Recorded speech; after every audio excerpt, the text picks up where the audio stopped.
दोस्तों, बंद कीजिए आंखें एक पल के लिए और कल्पना कीजिए, आप श्रीनगर की व्यस्त सड़कों पर खड़े हैं। आपके सामने डल झील चमक रही है।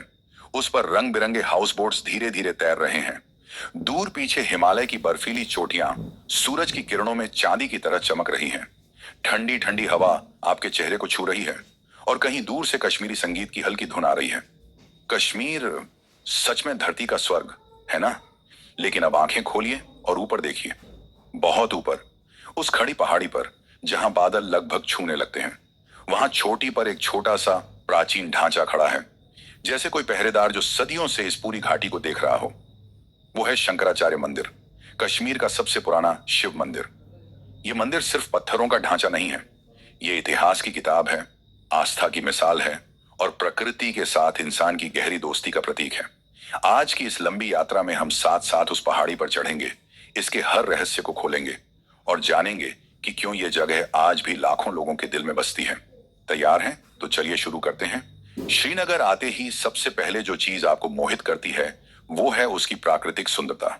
डल झील, शिकारे, चिनार के पेड़ और चारों तरफ जबरवान पर्वत श्रृंखला। लेकिन इन सब के बीच शंकराचार्य पहाड़ी का अपना अलग स्थान है। इसे अलग अलग नामों से जाना जाता रहा है, गोपाद्री, तख्त ए सुलेमान और कोह ए सुलेमान। फारसी में तख्त ए सुलेमान यानी सुलेमान का सिंहासन। ऐसा क्यों? क्योंकि मुगल काल में यहां आने वाले लोग मानते थे कि पैगंबर सुलेमान यहां आए थे। ये नाम हमें बताते हैं कि कश्मीर हमेशा से विभिन्न संस्कृतियों और धर्मों का मिलन स्थल रहा है। पहाड़ी लगभग 1000 फीट ऊंची है और शहर के ठीक बीच में स्थित है।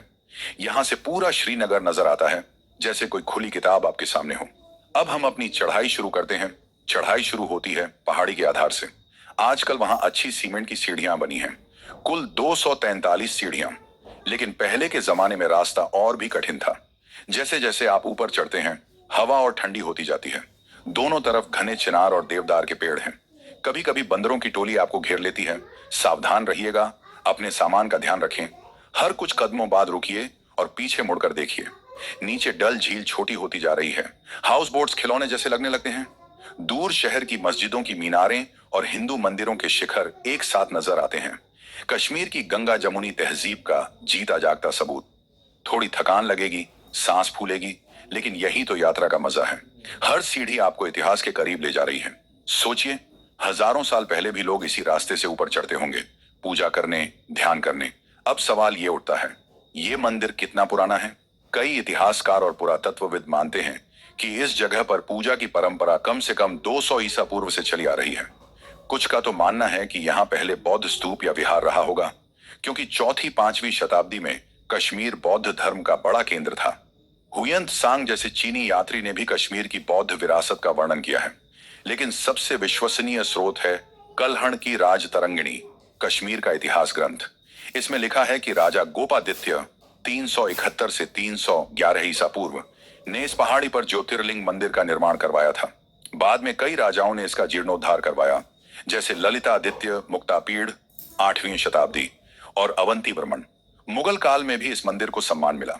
जहांगीर और शाहजहां जैसे बादशाह यहां आए और इसकी सुंदरता की तारीफ की। डोगरा शासक महाराजा गुलाब सिंह ने 19वीं शताब्दी में इसका बड़े पैमाने पर